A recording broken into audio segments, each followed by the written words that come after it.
बिस्मिल्लाहिर्रहमानिर्रहीम, अस्सलाम वालेकुम। मैं हूं सलीम खालिक और आप देख रहे हैं प्रोग्राम क्रिकेट कॉर्नर।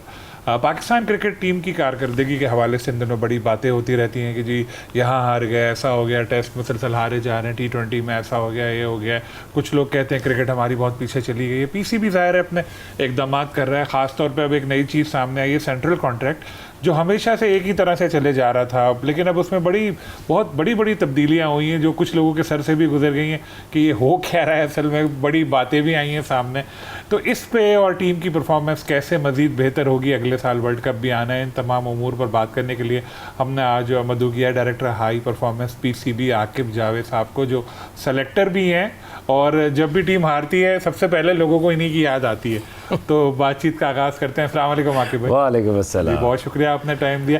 सबसे पहले आकिब भाई, जो सेंट्रल कॉन्ट्रैक्ट आया है नया, इस हवाले से कुछ बताइएगा कि क्या है। बहुत सारी चीज़ें तो आपने प्रेस कॉन्फ्रेंस में उस दिन बता दी थी, लेकिन मैं इस तरह से कहना चाह रहा हूँ कि आप समझें किसी बच्चों को समझा रहे हैं। एक आसान तरीका क्या है? बिल्कुल। देखिए, उसमें ना हो ये रहा है कि आपकी ना 3 तरह की क्रिकेट है। एक आपकी टेस्ट क्रिकेट है, एक वनडे क्रिकेट है और एक T20 है। बिल्कुल। हो ये रहा था कि कन्फ्यूजन हो जाती थी कि T20 वाला जो है वो ज़्यादा मैच खेल रहा है, उसकी परफॉर्मेंस ऊपर चली गई, टेस्ट कम हो रहे हैं, वहाँ का जो परफॉर्मर भी है टॉप परफॉर्मर, वो थोड़ी सी उससे जस्टिफिकेशन नहीं होती थी। अब हमने ये किया है कि उसको कि जिस फॉर्मेट में आप टेस्ट खेलते हैं, आपके टेस्ट के स्पेशलिस्ट हैं, आपकी जो परफॉर्मेंस है वो टेस्ट के मुताबिक ही जज होगी। आपको अगर रिवॉर्ड दिया जाएगा तो टेस्ट की परफॉर्मेंस के हिसाब से ही दिया जाएगा। आप अगर मैं T20 खेलता हूँ तो मेरी परफॉर्मेंस आपको अंडरमाइन नहीं करने के लिए होनी चाहिए। तो इसलिए एक स्पेशलिस्ट कॉन्ट्रैक्ट आएगा जिसका नाम होगा ए मींस ओनली टेस्ट क्रिकेट। इसमें आपके कितने प्लेयर्स आते हैं, 6 आ सकते हैं, 5 आ सकते हैं, 8 आ सकते हैं, वो तो जब हम उसमें डाटे के ज़रिए नाम निकालेंगे टॉप परफॉर्मर कौन से हैं। और एक ये कि उसमें भी होना चाहिए कि एक कुछ होते हैं आउटस्टैंडिंग टेस्ट की परफॉर्मेंस और कहीं की नॉर्मल होती है। तो टेस्ट का अगर कॉन्ट्रैक्ट आपको ए मिलेगा तो उसमें भी 2 टियर होंगे। जो टॉप परफॉर्मर होंगे 2-3 वो ऊपर होंगे, और जो दूसरे होंगे जो खेलते रेगुलर है लेकिन आउटस्टैंडिंग परफॉर्मेंस नहीं आई तो टियर 2 में होंगे वो। इसी तरह आगे चले तो आ गया आपका वनडे एक ऐसा फॉर्मेट है कि जिसका किसी को स्पेशलिस्ट कहना बड़ा मुश्किल है, क्योंकि वो प्लेयर या तो टेस्ट खेलते हैं और साथ वनडे खेलते हैं, या आपने देखेंगे बहुत सारे जो T20 खेलते हैं और वनडे खेलते हैं। तो वनडे स्पेशलिस्ट किसी को भी आप नहीं कह सकते कि ये सिर्फ 50 ओवर क्रिकेट का स्पेशलिस्ट है, हार्डली कोई मिलेगा। तो हमने फिर उसको ये किया कि टेस्ट, ऐसे प्लेयर जो टेस्ट भी खेलते हैं और वनडे भी खेलते हैं, तो उसको हमने कर दिया A and B contract. Means B है ODI और A है आपका टेस्ट क्रिकेट। अब उसमें देखना है कि उसमें भी जो लोग टेस्ट में भी अच्छा कर रहे हैं और आपके वनडे में भी अच्छा कर रहे हैं, उनको मिलेगा AB कॉन्ट्रैक्ट, और इसकी वैल्यू सबसे ज़्यादा है क्योंकि ये पैसे भी सबसे ज़्यादा है इसमें, क्योंकि ये मोस्ट इम्पॉर्टेंट फॉर्मेट है और इसमें अगर आप टॉप टियर के प्लेयर हैं तो आपको ज़्यादा वैल्यू मिलेगी। अब इसमें भी टियर 1 होगा, टियर 2 होगा, जो मिक्स टूर्नामेंट फॉर्मेट खेलते हैं लेकिन हाई परफॉर्मेंस ऊपर हैं, और नीचे जो मिडल में परफॉर्मेंस वाले टियर 2 में आएंगे। इसी तरह आपने देखा होगा कि कुछ ऐसे प्लेयर हैं जो वनडे भी खेलते हैं और फिर T20 भी खेलते हैं। उसको हमने B था वनडे, उसको B and C is T20 BC contract. वो प्लेयर जो वनडे और T20 इकट्ठे खेलते हैं, दोनों फॉर्मेट खेलते हैं। इसमें भी आपके जो प्लेयर फॉल करेंगे उनके भी टियर 1 होगा, टियर 2 होगा, कि आप जिस जगह परफॉर्म कर रहे हैं उस हिसाब से आपको जज किया जाए और आप जो डिज़र्व करते हैं उस हिसाब से आपको रिटेनरशिप मिलनी चाहिए। 1 साल के बाद जायज़ा लेंगे आप इसका? जी। एक आ गया आपके सिर्फ स्पेशलिस्ट T20 स्पेशलिस्ट, जो आप देखेंगे बहुत ज़्यादा नहीं होंगे, क्योंकि जो अच्छे प्लेयर्स हैं वो T20 पे भी नज़र आते हैं, वनडे पे भी नज़र आते हैं। तो वो भी आपके नंबर्स में भी 4-5 जितने भी होंगे वो सिर्फ होंगे आपके T20 स्पेशलिस्ट, उनको मिलेगा C कैटेगरी का रिटेनर। अब मैं आपको ना फॉर इंस्टेंस मैं आपको बताऊं कि इसकी जस्टिफिकेशन क्यों ज़रूरी थी। अक्सर बात होती है बुरी परफॉर्मेंस कभी आ गई, जो वर्ल्ड कप हार गया, कुछ हार गया तो खप डल जाती, इनकी NOCs बंद कर दो, इनकी लीग्स बंद कर दे। अब उसके लिए ना हमने इसको ये सोचा कि यार ये हम क्रिकेट इसलिए कराते हैं कि जो प्लेयर्स हैं उनकी एक राइट डायरेक्शन हो और उनकी लुक आफ्टर भी अकॉर्डिंगली होनी चाहिए एज़ पर देयर परफॉर्मेंस। अगर आपने टेस्ट मैच के स्पेशलिस्ट हैं तो आपको क्या करना चाहिए, ट्रेनिंग किस तरह की होनी चाहिए, फ़र्स्ट क्लास क्रिकेट। तो आपके लिए फिर लाजमी है कि आप जो फ़र्स्ट क्लास क्रिकेट है उसमें आपकी पार्टिसिपेशन मस्ट हो। मैचेस की तादाद भी आपने कोई तय की? जी, उसमें ये है कि अगर आपने रिटेनर लेना है तो मिनिमम आपके एक सीज़न के अंदर 6 फर्स्ट क्लास के मैच होना ज़रूरी है। हम तो उनको पुश करेंगे कि वो सारा सीज़न खेलेंगे, क्योंकि टेस्ट मैच की एक ही प्रैक्टिस है, वो है फर्स्ट क्लास क्रिकेट। और अगर एक स्पेशलिस्ट बंदा है तो उसके लिए जो NOC है वो भी T20 की नहीं होगी, उसके लिए NOC होगी आप काउंटीज़ खेलो, आप 4 डे क्रिकेट में कॉन्ट्रैक्ट करो, दुनिया में हम आपको सपोर्ट करेंगे। तो ये तो टेस्ट क्रिकेट। और अगर टेस्ट क्रिकेटर जो है अगर वो फर्स्ट क्लास में जाके खेलता है जिसके पास रिटेनर है, तो अब आपकी जो टेस्ट की जो फ़ी है वो बड़ी है और 15 लाख है एक मैच की। तो जब आप डोमेस्टिक में एक फ़र्स्ट क्लास मैच खेलोगे तो आपको हाफ फ़ी मिलेगी टेस्ट मैच की, मीन 7.5 लाख आप डोमेस्टिक के फर्स्ट क्लास मैच में आपको मिले। बड़ा इंसेंटिव है। ठीक है, एक एक प्लेयर को एक एक फॉर्मेट को साम के रख के हम उनको ये कोशिश कर रहे हैं कि बैलेंस हो, हर प्लेयर के लिए अपॉर्चुनिटी भी हो और कुछ ऑब्लिगेशंस भी हो कि आपकी ड्यूटीज़ है कि आपने ये काम ज़रूर करना है और आपकी लुक आफ्टर भी की जाए। इसी तरह जो टेस्ट भी खेलते हैं और वनडे भी खेलते हैं AB, उनकी पॉलिसी ये है कि वो डोमेस्टिक के कम से कम उन्होंने 4 मैचेस ज़रूर खेलने। वो फर्स्ट क्लास की बात है। फर्स्ट क्लास की, क्योंकि देखें आपके वो प्लेयर हैं जो टेस्ट भी खेलते हैं और वनडे भी खेलते हैं, क्योंकि वो थोड़ी सी ज़्यादा क्रिकेट खेलते हैं। इसके लिए उनके लिए ओनली रेड बॉल के 6 हैं, जो लोग टेस्ट और वनडे खेलते हैं उनके लिए 4 फर्स्ट क्लास खेलना ज़रूरी है और उसके साथ आपके 4 50 ओवर मैच खेलना ज़रूरी है सीज़न के अंदर डोमेस्टिक के। इनको भी पैसे इसी तरह मिलेंगे? जी, इनको भी ऐसे ही पैसे मिलेंगे। जो आपकी फ़ी है, फॉर इंस्टेंस आपकी वनडे की फ़ीस कोई 7.5 लाख है अगर, तो उनको भी हाफ़ फीस मिलेगी। और जो टेस्ट ये फर्स्ट क्लास खेलेंगे जो रेड बॉल वाले हैं तो उनको भी उनकी हाफ़ फ़ी मिलेगी। इसी में भी Tier 1 Tier 2 होगा। लेकिन इसकी जो NOC है, चूँकि ये वनडे मैच खेलते हैं, one day cricket is the mix of 4 day and T20, दोनों स्किल्स आपको चाहिए। तो इनको हमने एक ओवरसीज़ लीग अलाउ की है कि ये अगर बाहर भी जाते हैं T20 भी खेलेंगे तो इनको कहीं ना कहीं से वनडे क्रिकेट में मदद मिलेगी। आगे चलते हैं, आपका जो BC जो कि वनडे और T20 वाला ग्रुप है जी, उनका फोकस तो देखिए सारा ज़्यादातर आपका वनडे है, या फ़खर जैसे फॉर इंस्टेंस एक प्लेयर है, या हारिस इस तरह का प्लेयर है। अब हम उनको ये कह रहे हैं कि आप वनडे खेलनी है, आपने T20 खेलनी।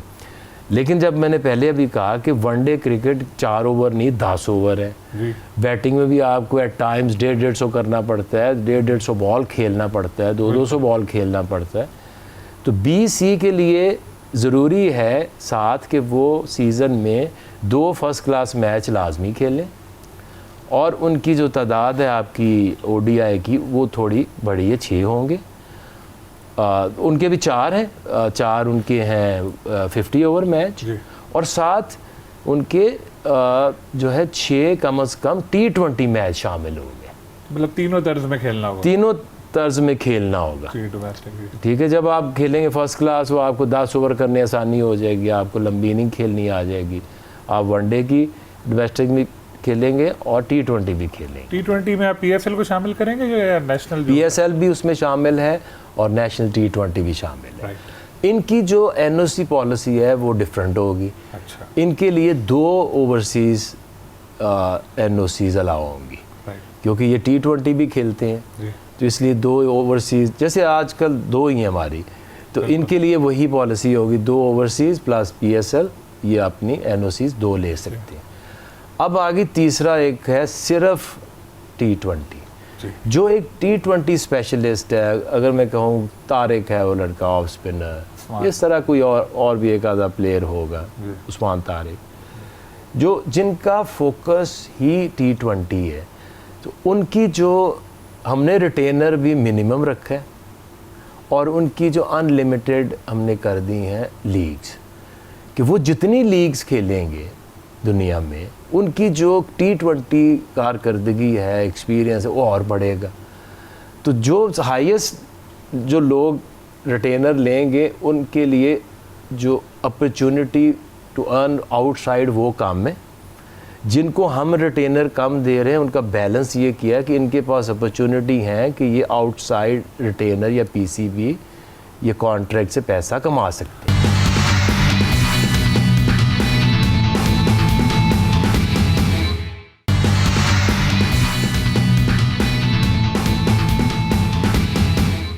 लेकिन जब जैसे आपने ये बात बताई कि उनको इजाज़त होगी अनलिमिटेड लीग्स खेलने, तो दुनिया में ऐसा होता है कई मुल्कों में कि उनके प्लेयर्स नेशनल ड्यूटी भी कभी कभी छोड़ के वो कहते हैं मैं फलां लीग खेलने जा रहा हूँ, और उनको इजाज़त भी देते हैं। तो क्या ये पॉलिसी भी लाई जाएगी? हमारी वो अनलिमिटेड एक जेनेटिक वर्ड है, जो आपकी टॉप 6 रिकग्नाइज्ड लीग्स हैं, और अनलिमिटेड का मतलब ये है कि आपने जब नेशनल ड्यूटी है तब आप नहीं जा सकते, ठीक है, ये तो लाजमी होगा ना, अंडरस्टूड है कि आप रिटेनर ले ये रहे हैं कि मुझे आप रिटेनर दे, I will be committed to national आपकी जितनी भी क्रिकेट है।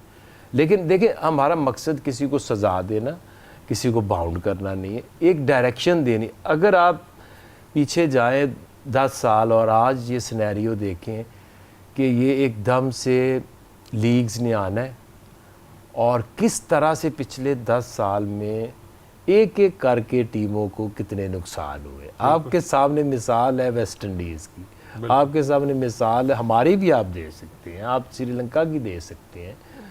इंडिया इसलिए बच गया कि उन्होंने अलाउ ही नहीं किया, ठीक है। अब बहुत साउथ अफ्रीका को बड़ी प्रॉब्लम्स आ रही हैं, तो ये किसी न किसी ने ना ये ड्रॉ लाइन करनी थी।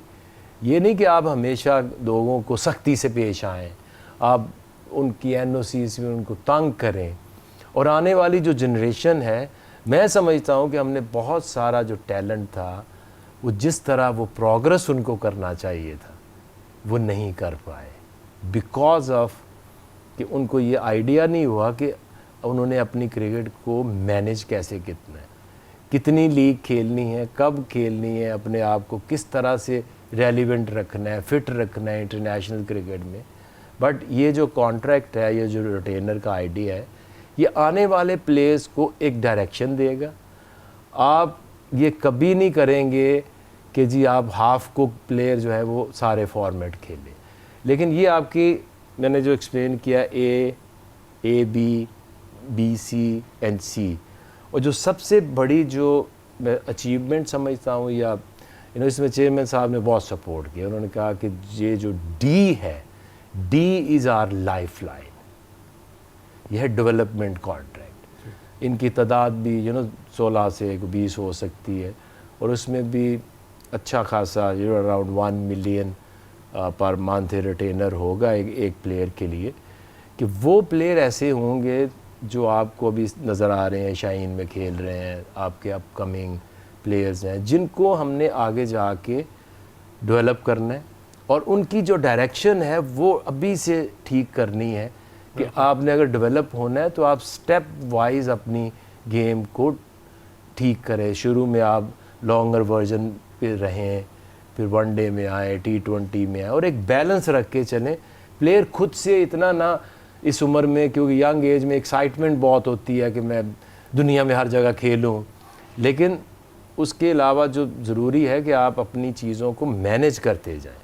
अच्छा, अब ये तो सिस्टम हो गया, अब इसमें क्वालिफाई कैसे करना है, ठीक है। लोगों ने एक सिस्टम के अंदर, फिर आपने प्लेयर्स के नाम डालने हैं और उसके लिए क्या क्या ज़रूरी है कि आपने कौन कौन सी चीज़ें आपकी ठीक होंगी तो आपको रिटेनर मिलेगा।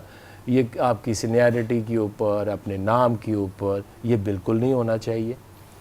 इसमें हमने एक वर्ल्ड रिनाउंड डेटाबेस कंपनी को इसमें इन्वॉल्व किया। जो चेयरमैन साहब ने बताया था कि 85% जो है वो 85% जो है वो ऑल डाटा ड्रिवन। और डाटा का मतलब ये नहीं है सिर्फ कि मैं सुन रहा हूँ लोगों को, आई डोंट नो, लोग कई दफ़ा रियलाइज़ नहीं करते कि life has to go on, चीज़ें बदलती हैं, टेक्नोलॉजी बदलती है, लोग कोशिश करके बेहतर कर सकते हैं। तो उसमें एक एक चीज़ जो क्रिकेट में, बैटिंग में, बॉलिंग में, इवन फील्डिंग में आपका एक एक कैच किया हुआ वैल्यू करेगा, आपका इम्पैक्ट, आपका आपने रन्स किए, आपने उसका आपका इकोनॉमी है विकेटों की, आपका स्ट्राइक रेट है, और आपने किस टाइम पे आपके रन्स या विकेट या इवन आपके कैच ने उस मैच के रिजल्ट में इम्पैक्ट क्या डाला। मैं समझ गया, मतलब कि 70 रन अगर आपने बनाए उसकी इतनी अहमियत नहीं है, बजाय इसके कि 20 रन बना 20 रन बना के मैच जितवा दिया। तो ये आजकल ना बड़ा आसान है ये इम्पैक्ट निकालना। आपने अगर जितने भी रन्स किए या विकेटें ली हैं उसका उस मैच के ऊपर इम्पैक्ट क्या है, आपकी आउटस्टैंडिंग फील्डिंग का इम्पैक्ट क्या है मैच के ऊपर। तो ये आपकी फील्डिंग, बॉलिंग, बैटिंग, ये सारी जो है वो इम्पैक्ट के ऊपर वैल्यू आपकी क्या थी उस मैच के अंदर। अच्छा, इसको मैं थोड़ा सा आपको ये बता दूं कि हाउ इट्स गोना वर्क। सबसे पहले आपकी मेडिकल स्क्रीनिंग होगी। आपकी अभी जावेद साहब आए हैं जिनके पास सारे ज़्यादा लंदन में जाते होते थे प्लेयर, तो उनको हमने कहा आप इधर ही आ जाए। तो उन्होंने एक बड़ा कम्प्रीहेंसिव एक प्लान बनाया कि उसको हम कहते हैं गेट 1। गेट 1 एंट्री मींस एक एक प्लेयर उनके जो टेस्ट हैं, उनकी जो स्क्रीनिंग है उसके थ्रू गुजरेंगे। उसमें भी उन्होंने रखा हुआ है, एक आपका ग्रीन सिग्नल है, एक आपका येलो और एक आपका रेड है। अगर आपने स्क्रीनिंग आपकी क्लियर हो गई, आपकी फ़िटनेस टेस्टिंग आपने क्लियर कर ली, now you are eligible for the retainer. आप तो इतनी क्रिकेट खेली, आपको पता है कि पहले ज़माने में जो बड़े क्रिकेटर थे वो तो फिटनेस टेस्ट कभी कभार पास भी नहीं करते थे, लेकिन आ जाते थे। यहाँ पर क्या होगा अगर कोई बड़ा प्लेयर है आपका जो है वो पास नहीं कर सका, या नाम को अहमियत देंगे या बड़े से बड़े को बाहर कर देंगे? देखिए आप, ये जो सिस्टम है ये सबसे बड़ा है। अगर ये हमने ऐसे करना होता तो सिस्टम को लाने की फिर ज़रूरत ही क्या थी। बिल्कुल ठीक है, बड़ा सबसे सिस्टम है, इससे बड़ा कोई नहीं हो सकता। और हमारा उसमें ह्यूमन जो इंटरफेरेंस है वो 15% है। ठीक है, वो भी एक बंदे की नहीं है, वो भी अक्रॉस द बोर्ड, उसके आपके फील्डिंग के, बैटिंग के, बॉलिंग के, कोच के, सिलेक्टर के, एक एक सिलेक्टर की अलग-अलग अपनी अपनी रेटिंग है, जो एंड में सम अप जब होगी तो उसकी वैल्यू मिलेगी। ये नहीं है कि एक बंदा के पास 15% भी ये नहीं है उसके हाथ में कि वो किसी को एडवांटेज दे। तो अच्छा है, इससे तो सिफारिश कल्चर और नाम से मरूब होने वाला बिल्कुल नहीं। अभी हम उसी के थ्रू जा रहे हैं कि एक एक प्लेयर को एक एक सिलेक्टर अपने जगह पे रख के वो उसको जज कर रहा है, उसको ये देख रहा है कि इसकी परफॉर्मेंस कैसी है, अब ये टीम में किस तरह से उसका रोल हम नज़र आता है, फ्यूचर प्रॉस्पेक्ट क्या है, उस हिसाब से एक एक सिलेक्टर अपने अपने नंबरिंग कर रहा है। जब वो एक्यूमुलेट होगी तो फिर उसका एक प्लेयर का जो 15% है वो भी इस तरह निकलेगा। कोच अपनी कर रहा है, रेड बॉल वाला कोच अपना कर रहा है, वाइट बॉल वाला अपना कर रहा है। ये आ गया, पहला गेट था स्क्रीनिंग एंड मेडिकल। दूसरा गेट है आपकी डोमेस्टिक क्रिकेट, वो आपने बता दिया क्या क्राइटेरिया, वो खेलनी। और थर्ड आपकी ये परफॉर्मेंस है जिसके ऊपर आपको ये आपको नंबरिंग हो, वो भी आपने बताया इम्पैक्ट वगैरह। इम्पैक्ट अच्छा, एक चीज़ आपने जो उस कॉन्ट्रैक्ट में बताई, एक जो T20 वाला है, जो आजकल की जो दौर है जो जिसमें लोग क्रिकेट खेल रहे हैं, तो उनको अट्रैक्शन यही होती है कि यार मैं फ़लाँ लीग भी खेल लूँ, फ़लाँ लीग भी खेल लूँ, वहाँ बड़ा पैसा है।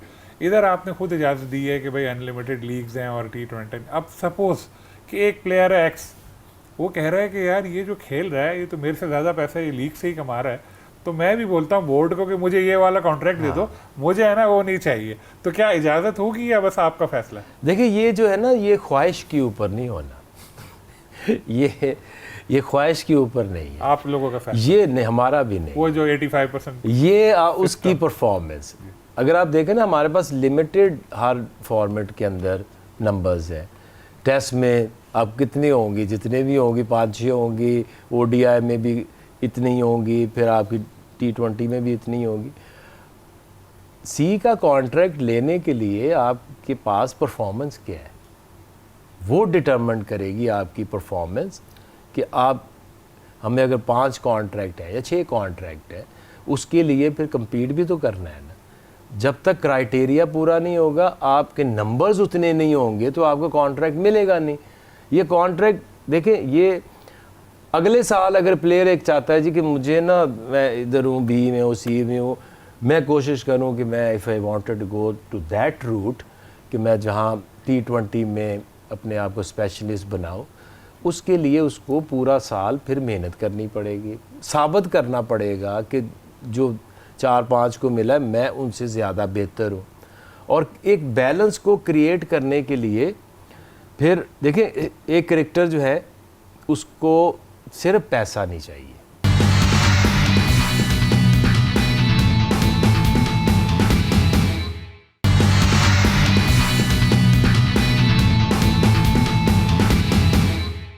पिछला जो सेंट्रल कॉन्ट्रैक्ट होता था, मैं तो खुद देखा है कि इस दौर की बात नहीं कर रहा आपसे पहले, कि इतनी मोटी किताब दे देते थे, वो ये पैसे कहाँ लिखे, देखिए, नहीं, क्रिकेटर के हवाले से अगर आप देखें तो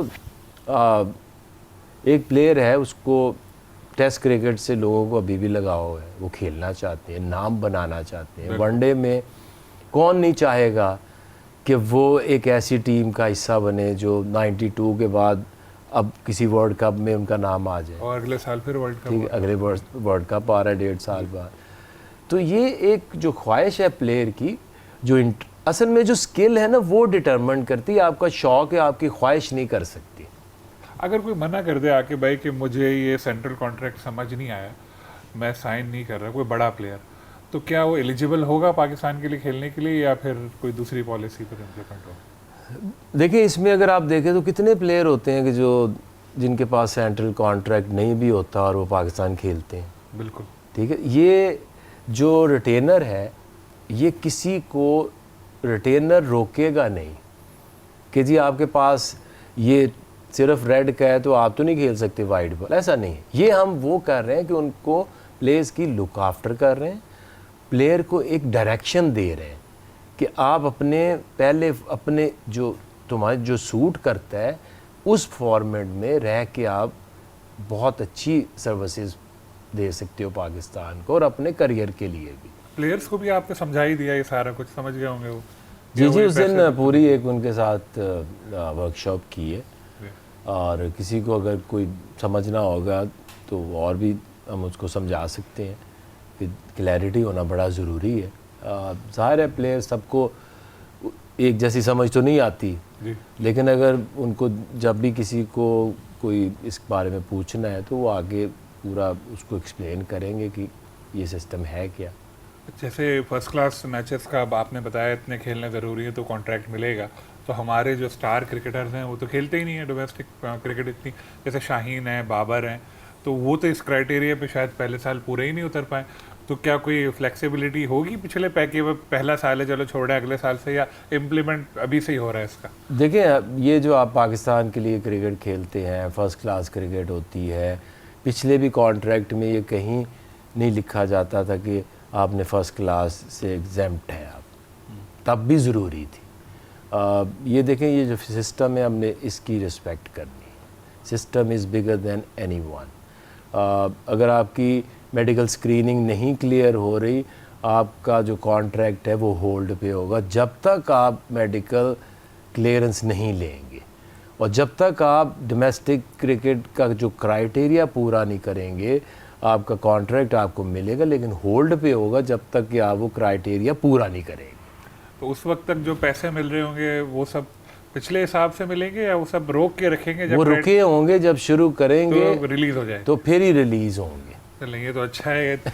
सबके लिए एक जैसा सिस्टम अगर हो तो यकीनी तौर पर इससे फ़र्क तो बहुत पड़ेगा। देखिए, हमने भी ये, मेरा तो देखिए आपको पता, पिछला पहला सेंट्रल कॉन्ट्रैक्ट था पिछले साल का, तो उसमें भी हमने ये कहा कि ये ABC इतनी तफरीक किस लिए है, क्यों है। तो फिर आपको याद होगा हमने ये वैसे ये ही रखा ही नहीं किसी था, को नहीं लिया था। ठीक है। और हर वक्त की लड़ाई है, मेरी T20 में इतनी विकटें, कोई कह रहा है मेरी टेस्ट में इतनी रन्स, कोई कह रहा है मेरी वनडे में इतनी परफॉर्मेंस। तो आपको इस तरह का कोई क्लैरिटी के साथ सिस्टम लाना ही पड़ना था, जो कि ये ना देखे कि आप सीनियर कितने हैं, आप कप्तान हैं, आप सीनियर प्लेयर हैं, नहीं, ये परफॉर्मेंस है।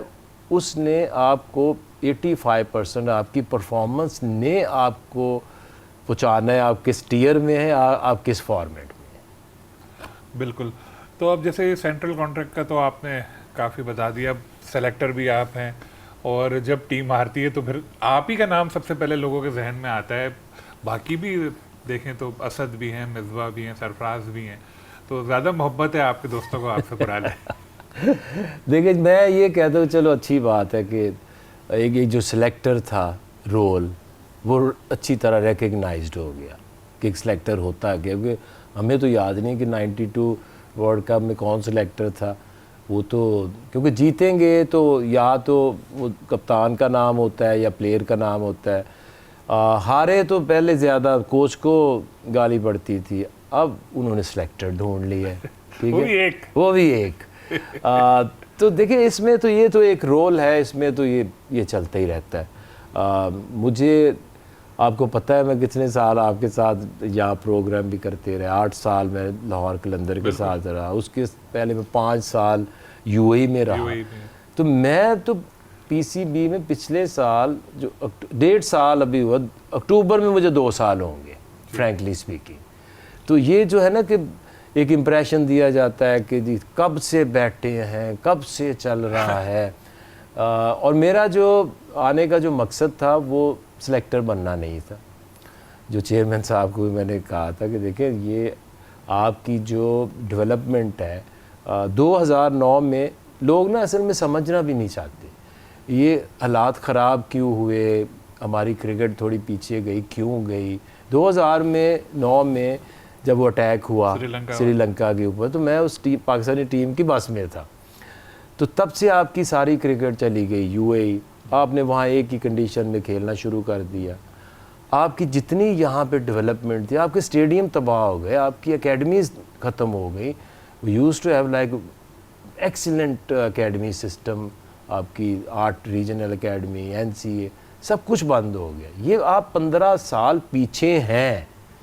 आपकी जो आने वाली जो नीचे से डेवलपमेंट के जो लोग थे, जो फ्लो आना था, वो उस तरह से नहीं हुआ। लोग ट्रेंड होके नहीं आ रहे। अभी कैसे लोग आ रहे, फर्स्ट क्लास में परफॉर्मेंस कर दी, लेकिन वो बैट एंड बॉल से बहुत ज़्यादा चीज़ें चाहिए इंटरनेशनल क्रिकेट में सस्टेन करने के लिए।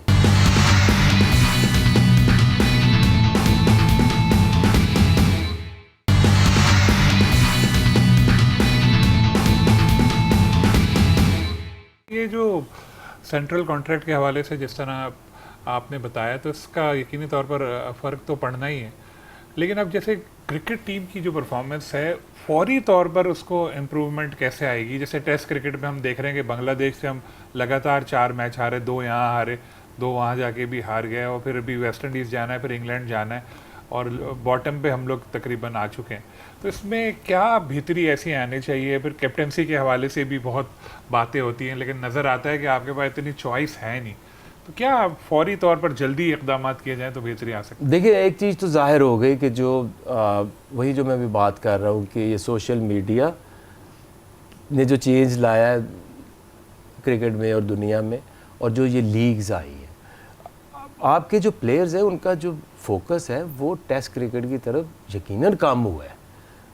क्योंकि मैं इसे देखता हूँ, आपकी ख्वाहिश है कि मैं टेस्ट खेलूँ, लेकिन पीछे मुड़ के देखे तो अपने 2.5 साल में एक भी 4 डे मैच नहीं खेला, तो आपने कौन सी प्रैक्टिस की है? बिल्कुल ठीक है। तो ये ज़रूर है। देखिए, जब मैंने पिछले इंग्लैंड वाले मैच में चेयरमैन साहब से मेरी मुलाकात हुई, तो उन्होंने कहा कि इंग्लैंड जब आई तो पहला टेस्ट हो गया था, तो जब वो जाके पिच को चेंज किया और वो टीम को चेंज लोग किया, कहते हैं बड़े बड़े पंखे लगाकर मैच जीते। देखिए, आपने जब फिक्स करना है ना, जब आपने जल्दी रिजल्ट लाने हैं, तो आपको कुछ ऑर्थोडॉक्स से हट के तो कुछ ऐसी चीज़ें करनी पड़ेगी। लेकिन ये फार्मूला बाद में आके भाई नाकाम भी तो हुआ। अच्छा, नाकाम मैं इसको इस तरह समझता हूँ कि हमारा ऑब्जेक्टिव ये है कि यार जो भी हमारे हालात हैं ना, हमने ये मेक श्योर करना है कि पाकिस्तान के अंदर हम कोई सीरीज़ ना हारें। और जब से इंग्लैंड के सेकंड टेस्ट से लेके आज तक 1.5 साल हो गए, आप कोई सीरीज़ नहीं हारे, या तो ड्रॉ ही हैं या आपने सारी जीती हैं। मैं इस तरह से देखता हूँ। ऑस्ट्रेलिया में पिछले साल टीम गई और 28 साल बाद आप वनडे सीरीज़ जीते। बिल्कुल। वो जो 28 साल पहले जीते थे ना, that was the first ever series win in Australia. तो आपने अभी वो भी कर दिया। तो ऑस्ट्रेलिया को आपने उनके मुल्क में भी जाके हराया, पाकिस्तान में T20 clean sweep, one day series भी जीत ली। अब उसके बाद गया साउथ अफ्रीका। साउथ अफ्रीका में आपने वनडे में 3-0, जो दुनिया में आज तक कोई टीम नहीं कर पाई, वो फिर इधर आते हैं, इधर भी वनडे सीरीज़ हारते हैं। तो इसका मतलब है कि आपने इंग्लैंड को भी हराया टेस्ट मैचेस, ऑस्ट्रेलिया को होम एंड अवे हराया, और आपने साउथ अफ्रीका को भी होम एंड अवे हराया। अब जो एक सबसे बड़ी जो मैं समझता हूँ कि जो क्वेश्चन मार्क आ रहा है, ICC इवेंट्स, वो आ रहा है ICC इवेंट्स। 4 हो गए गालिबन। ठीक है, अब वो 4 हो गए या 8 हो गए। फ्रैंकली स्पीकिंग, आपको कब लगा था? एक 92 में हम वर्ल्ड कप जीते सिर्फ 50 ओवर का, ठीक है। उसके बाद आपको 99 की बहुत अच्छी टीम थी, 96 में भी खेला था, 99 नहीं खेला था, चैंपियंस ट्रॉफी फिर जीत गए थे, फिर चैंपियंस ट्रॉफी जीत गया, और एक आप T20 वर्ल्ड कप जीते। मैं आपको ये कहूँ कि जी ये जो टीम है ये इसको वर्ल्ड चैम्पियन होना चाहिए। आप ये पहले आपका ऑब्जेक्टिव ये होता है कि हम टॉप 2-3 टीमों में हमने आना है।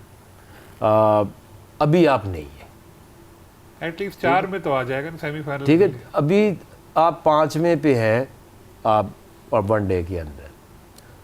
और ये है कि कोशिश यही है कि हम तभी क्लेम करेंगे ना। ये तो नहीं हो सकता कि आप 8वें 7वें नंबर की टीम है और आपकी ख्वाहिश है मैंने वर्ल्ड कप जीतने। अब जैसे कैप्टनसी का जो मामला है, वो आप सेलेक्टर्स डिसाइड करते हैं, या पहले जैसे होता था कि चेयरमैन कहते थे कि ये कैप्टन वो हो? अब क्या पॉलिसी है आजकल? देखिए, उसमें जो कैप्टनसी का है वो सारे सेलेक्टर्स जो है वो बैठेंगे, वो एक रिकमेंडेशंस देंगे। तो फाइनली देखिए, रिस्पॉन्सिबिलिटी तो ये हमारी ही है सेलेक्टर्स की कि एक राइट डायरेक्शन में चेयरमैन को सजेस्ट करें। फाइनल अप्रूवल वो देते हैं, लेकिन ये फ़ैसला तो सेलेक्टर्स ने ही करना है। फाइनल अप्रूवल ऑलवेज किसी भी चीज़ की होगी तो वो चेयरमैन की होगी। टेस्ट के लिए फैसला कर लिया है कि शान कैप्टन होंगे या कुछ चेंज आएगी? अभी इसके ऊपर क्लैरिटी नहीं है, but with in few days इसके ऊपर आपकी अनाउंसमेंट हो जाएगी। तो बाबर आजम का क्या फ्यूचर है T20 क्रिकेट में? देखिए, यहाँ तो आखिरी जो वर्ल्ड कप है, हकीकत ये है कि उसने खेला है, यही है ना। अब आगे जो डिपेंड करता है कि आपकी जो प्लेयर्स हैं, आपके पास ऑप्शंस क्या है। एक हमने अभी ट्राई की है, एक एशियन गेम्स में एक यंग टीम भेजी है जो कि सितंबर में खेलेगी एशियन गेम्स के अंदर। तो साथ साथ अब आपके अंदर ना करेज होनी चाहिए टू मेक डिसीजंस। आप यंग बच्चों की बात तो करते हैं, लेकिन उनको अपॉर्चुनिटी तो दें।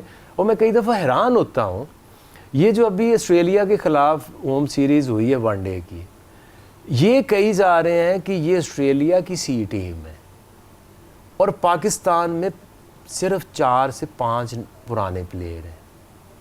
उसकी कोई बात नहीं करनी। ये अरफात मिनास वहाँ से जो निकला है, गौरी जो खेलना है, हाँ भी गौरी अच्छा, ठीक है। इतने सारे प्लेयर्स आपके टेस्ट में भी नए आ रहे हैं, और आपकी वनडे के अंदर भी इतने ज़्यादा नए प्लेयरों को मौका मिल रहा है, वो खेल रहे हैं। तो ये जो बैलेंस है ना, दैट इज़ वेरी इम्पॉर्टेंट।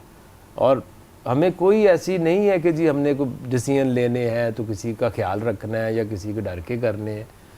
आपको ये मौका मिला। और सेलेक्टर्स का मैं आपको बता दूं कि सेलेक्टर सदा कोई नहीं होता, ये इतना ही होता है, साल 2 ऐसे निकाल जाते हैं यार। लेकिन ये सारी ज़िंदगी याद ज़रूर रखा जाएगा कि क्या कोई आपने एक जो वे चल रहा था ट्रेडिशनल, उससे हट के कोई कोशिश की थी? तो एशियन गेम का जैसे आपने जिक्र किया, जो टीम आपने बनाई उसमें यंगस्टर्स हैं, क्या फ्यूचर में यही T20 टीम हमें नज़र आएगी, या फिर कोई बड़ा इवेंट होगा तो फिर वही बाबर और दूसरे जो सारे हैं वही पुराने आ जाएंगे वापस? देखिए, ऐसे हो नहीं सकता कि आप कोई चीज़ करो और उसके पीछे कोई मकसद ना हो। हमने ये टीम बनाई है तो ये बनाई है कि आपका एक एक डॉट जो है ना वो कनेक्ट करे, उनमें टैलेंट भी हो। और कितनी, आप तो इतने सालों से क्रिकेट को फॉलो कर रहे हैं, जब तक आप डोमेस्टिक खेल रहे होते हैं तो 4-5 प्लेयर में से 1 या 2 सेटल होते हैं। अगर सारे के सारे हो जाएं तो फिर तो हर साल नई टीम बन जाए। आप जब किसी प्लेयर को डोमेस्टिक से उठाते हैं या शाहीन के कंपटीशन में डालते हैं, फिर जब नेशनल लेवल पे भेजते हैं तो कितने 5-5, 6-6 प्लेयर एक सेटल होता है। तो ये तो नहीं हो सकता कि ये जितने गए हैं ये सारे पास हो जाएंगे। इसमें मैं समझता हूँ कि इरफात मिनाज जैसे उसने परफॉर्म किया है, गौरी ने बड़ी ज़बरदस्त परफॉर्मेंस दी है। तो इस तरह से ये साहबज़ादा की परफॉर्मेंस आप देखें, T20 में बहुत अच्छी है। T20 में जो परफॉर्म करेगा, कंसिस्टेंट परफॉर्मेंस दिखाएगा, अपने रोल के मुताबिक लोगों को इम्प्रेस करेगा, वही खेल सकता है। कोई नाम पे तो कोई भी नहीं खेल सकता।